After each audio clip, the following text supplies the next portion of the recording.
రాయలసీమ ప్రాంతం పైన ప్రేమతో కాకుండా ఈ యొక్క రాష్ట్ర ముఖ్యమంత్రి గారి పైన విద్వేషంతో ఈ యొక్క వైఎస్ఆర్ కాంగ్రెస్ పార్టీ నాయకులు ఏదైతే కనుక ఈరోజు రాష్ట్ర వ్యాప్తంగా చేస్తున్నటువంటి పోతిరెడ్డిపాడు దీక్ష అనేటువంటి దాన్ని ఈ యొక్క రాష్ట్ర ప్రజానీకం అందరూ నమ్మొద్దు అని చెప్పేసి సందర్భంగా మేము తెలియజేస్తూ ఉన్నాం. ఎంత దుర్మార్గమైనటువంటి విషయం అంటే ఈరోజు గడిచినటువంటి 5 సంవత్సరాల యొక్క వైఎస్ఆర్ కాంగ్రెస్ పార్టీ పరిపాలనలో ఈ రాష్ట్రంలో ఉన్నటువంటి నీటి ప్రాజెక్టులన్నింటినీ గాలి కొదిలేసి ఈ యొక్క రాయలసీమ ప్రాంత ప్రజానికానికి అవసరమైనటువంటి నీటి వసతులపైన ఏమాత్రం చర్చించకుండా ఏమాత్రం ఆలోచించకుండా కాలం గడిపేసినటువంటి తర్వాత ఈరోజు కూటమి ప్రభుత్వం అందరికీ మంచి చేసే విధంగా ఈ యొక్క రైతాంగాన్ని ఆదుకునే విధంగా సస్యశ్యామలంగా పరిపాలన చేస్తూ ఉంటే ఆ యొక్క పరిపాలన చూసి ఓర్చుకోలేక ఈరోజు ఈ యొక్క వైఎస్ఆర్ కాంగ్రెస్ పార్టీ నాయకులు మరీ ముఖ్యంగా జగన్మోహన్ రెడ్డి గారు ఈ యొక్క దొంగ దీక్షలు చేస్తూ ఉన్నారని చెప్పేసి సందర్భంగా మేము తెలియజేస్తూ ఉన్నాం. ఈరోజు వాళ్ళు చెప్తా ఉన్నారు పోతిరెడ్డిపాడు హెడ్ రెగ్యులేటర్కి సంబంధించి ఏదైతే కనుక పక్క రాష్ట్రంలో ఉన్నటువంటి ముఖ్యమంత్రి గారి కోసము ఈ యొక్క ప్రాజెక్టును మీరు ఆపారు అని చెప్పేసి ఎంత అన్యాయం అండి, ఎంత దుర్మార్గం అండి ఇది. ఒకవేళ ఆయన కంటే కనుక ఈ యొక్క రాయలసీమ ప్రాంతం పైన లేదంటే కనుక ఈ యొక్క రాయలసీమ వాసుల యొక్క గోడు పట్టకపోయిండొచ్చు. మిగతా నాయకులు ఎవరైతే కనుక వైఎస్ఆర్ కాంగ్రెస్ పార్టీలో రాయలసీమ వ్యాప్తంగా ఉన్నారో మీ అందరికన్నా కనుక ఆలోచన లేదా? మన రాయలసీమ ప్రాంత ప్రజానికం రక్తాన్నైనా వదులుకుంటారేమో కానీ చుక్క నీటిని వదులుకునేందుకు సిద్ధంగా ఉండరనేటువంటి విషయాన్ని మీకు తెలీదా?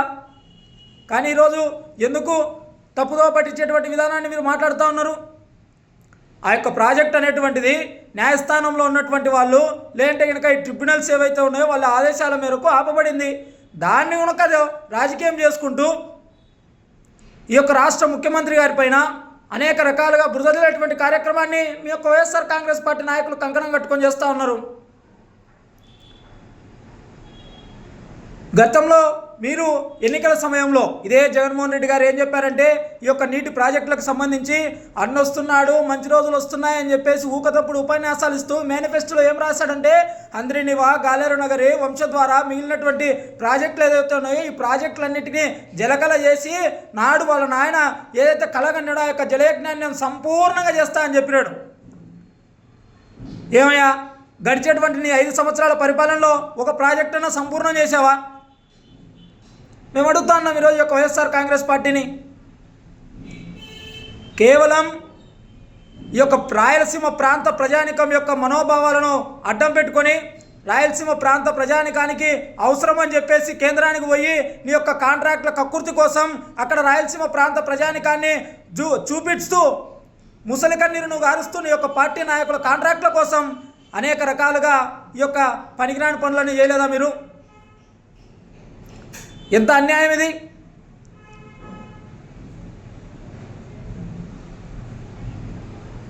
ఉన్నటువంటి ప్రాజెక్టులను మీరు గడిచేటువంటి 5 సంవత్సరాల కాలంలో గాలికి వదిలేసి ఈరోజు ఈ యొక్క ప్రాజెక్టులకు సంబంధించి ఏదో చేయాలని చెప్పేసి ఒక తప్పుడు ప్రచారాలు చేస్తూ ఉన్నారు.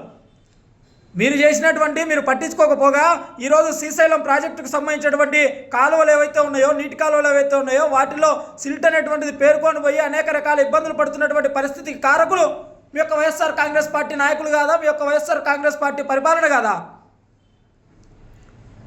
రాయలసీమ ప్రాంత ప్రజానికం పైన, రాయలసీమ ప్రాంతంలో ఉన్నటువంటి రైతులపైన, రాయలసీమ ప్రాంతంలో ఉన్నటువంటి పరిస్థితులపైన చిత్తశుద్ధి ఉన్నటువంటి ఏకైక పార్టీ తెలుగుదేశం పార్టీ, మా నాయకుడు చంద్రబాబు నాయుడు గారు. ఈరోజు మీరు మాట్లాడుతూ ఉన్నారు కదా రాయలసీమ ప్రాంతం అని చెప్పేసి.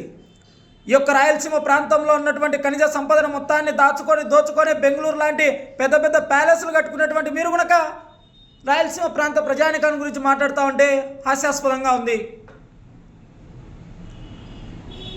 ఇంత దుర్మార్గమైనటువంటి చర్యలు చేస్తూ ఉన్నారు ఈ యొక్క వైఎస్ఆర్ కాంగ్రెస్ పార్టీ నాయకులు.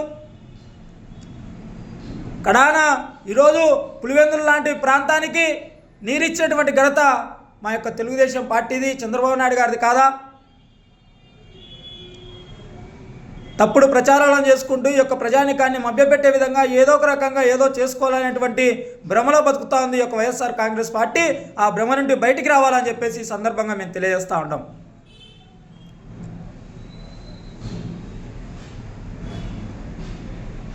పక్క రాష్ట్రం కోసం మన యొక్క రాష్ట్రానికి సంబంధించినటువంటి నీటి అవసరాలు తాకట్టు పెట్టేటువంటి గుణం మీకుందేమో కానీ మా యొక్క కూటమి ప్రభుత్వానికి మా నాయకులకు లేదయా?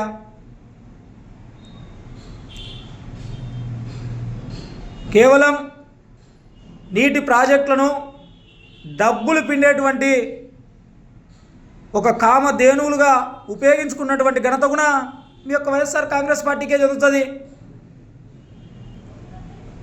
అన్నీ అంటూ ఉన్నారు కదా. ఈరోజు పోతిరెడ్డి పాడు హెడ్ రెగ్యులేటర్కి సంబంధించి హైటు లేపాలా, ఇంకోటి చేయాలా అని చెప్పేసి ఆడదానేంటికి ముచ్చుమర్రి దగ్గర కట్టింటే గినక, ముచ్చుమర్రి ఎత్తిపోతల పథకం గినక ఇది వేసింటే గినక ఆడ చాలా తక్కువ డబ్బులతో పోయేది కదా. ఆడైతే లెక్క రాదు. ఈడైతే కనుక ఒక కొత్తదంటూ ప్రతిపాదన పెట్టి రాయలసీమ ప్రాంత ప్రజానికంలో ఉన్నటువంటి వారిని చూపించి కేంద్రం నుండి డబ్బులు అనుకొని మీ యొక్క పార్టీలో ఉన్నటువంటి నాయకులకు కాంట్రాక్టులు పంచేటువంటి కార్యక్రమాన్ని చేసిన మీరు కూడా ఈరోజు మాట్లాడుతూ ఉన్నారు. దాదాపు 800 పైచులకు కోట్ల రూపాయల డబ్బులను కాజేసినటువంటి దొంగలు ఈ యొక్క వైఎస్ఆర్ కాంగ్రెస్ పార్టీ నాయకులు. ఇంకెంత అన్యాయం, దుర్మార్గం, శోచనీయం అంటే ఇక్కడ కడప నగరానికి సంబంధించి మాజీ ఎమ్మెల్యేగా ఉప ముఖ్యమంత్రిగా పనిచేసినటువంటి నాయకులు ఒక 2-3 వారాల క్రితమే ఎప్పుడు అనుకుంటా ఒక ప్రెస్ మీట్ పెట్టి ఈ యొక్క రాయలసీమ ప్రాంతానికి సంబంధించినటువంటి నీటి అవసరాలపైన ఆయన ఒక ప్రెస్ మీట్ పెట్టి రాష్ట్ర వ్యాప్తంగా ఉన్నటువంటి పరిస్థితులను వివరిస్తూ ఉన్నాడు. మంచిదయ్యా, వివరించండి. రాష్ట్ర వ్యాప్తంగా ఉన్నటువంటి నీటి అవసరాలను వివరించేటువంటి మీరు మీ మేధస్సు అర టీఎంసీ కెపాసిటీ కలిగినటువంటి యొక్క కడప నగరంలో ఉన్నటువంటి బుగ్గవంకను మెయింటైన్ చేయలేక దాదాపు 2 పర్యాయాలు ఈ యొక్క కడప నగరాన్ని వరదల్లో ముంచెత్తినటువంటి ఘనత కూడా మీ యొక్క వైఎస్ఆర్ కాంగ్రెస్ పార్టీ నాయకులది, మీదే. మీరు ఈరోజు టీఎంసీలు అని పెద్ద పెద్ద మాటలు మాట్లాడుతూ ఉన్నారు. అర టీఎంసీనే మెయింటైన్ చేయలేకపోయినారు మీరు.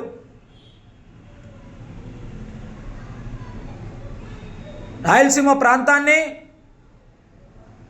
హార్టికల్చర్ హబ్గా చేయాలనేటువంటి దిశగా ఈరోజు కూటమి ప్రభుత్వం అనేక రకాలుగా పెట్టుబడులతో ముందుకు అడుగు వేస్తూ ఉంది.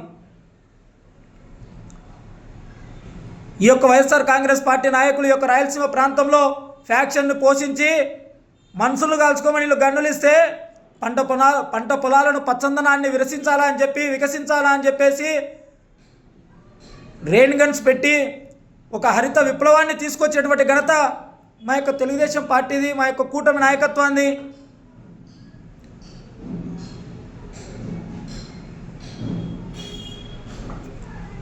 ప్రతిదాన్ని ఇది చేస్తూ ఈ యొక్క రాష్ట్ర ప్రజానికాన్ని మభ్యపెట్టాలనేటువంటి చర్యలు ఈ యొక్క వైఎస్ఆర్ కాంగ్రెస్ పార్టీ నాయకులు ఇకనైనా మానుకోవాలని చెప్పేసి ఈ సందర్భంగా తెలియజేసుకుంటూ ఈ అవకాశం ఇచ్చేటువంటి మీ అందరికీ పేరున హృదయపూర్వకంగా ధన్యవాదాలు తెలుపుకుంటాం.